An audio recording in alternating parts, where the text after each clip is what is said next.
இன்றைக்கான தேவ வார்த்தை, சோதித்து பாருங்கள். எதை சோதித்து பார்க்க வேண்டும் என்று எபேசியர் 5 அதிகாரம் 10 சொல்லுது. கர்த்தருக்கு பிரியமானது இன்னதென்று சோதித்து பாருங்கள். எங்களுடைய வாழ்க்கையில நாங்க செய்கிற ஒவ்வொரு காரியத்தையுமே இது தேவனுக்கு பிரியமானதா என்று சோதித்து பார்த்து செய்கிறவர்களா இருக்க வேண்டும். நாங்க ஒருபோதும் தேவனை சோதித்து பார்க்க கூடாது.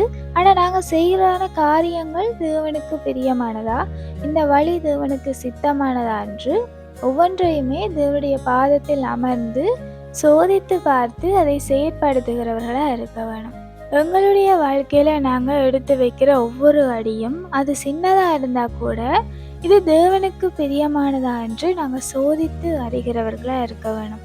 உதாரணமாக நாங்க ஆதாம் ஏவாளை எடுத்துக்கொள்வோமா இருந்தா, ஆதாம் ஏவாளை உண்டாக்கின பிற்பாடு தேவன் அவர்களுக்கு இந்த கனியை சாப்பிட வேண்டாம் என்று சொல்லிவிட்டு போகிறார். ஆனாலும் அவர்கள் வஞ்சிக்கப்பட்டு போகிறார்கள். அந்த இடத்துல தேவன் சாப்பிட வேண்டாம் என்று சொன்னதை அவர்கள் சாப்பிடுவதன் மூலமாக உலகத்தில் பாவம் பெருகுது.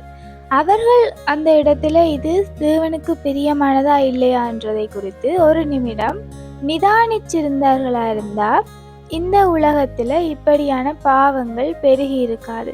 தேவன் செய்யாதே என்று சொன்ன ஒரு காரியத்தை, தேவனுக்கு பிரியமில்லாத ஒரு விஷயத்தை அவர்கள் நிதானிக்காதபடியால் அந்த இடத்துல தேவனுக்கு பிரியமில்லாததை அவர் செய்யினார். அவர்கள் அந்த காரியம் தேவனுக்கு பிரியமா இல்லையான்றதை சோதித்து பார்க்கவில்லை, அதே நேரம் தங்களை நிதானித்தும் பார்க்கவில்லை.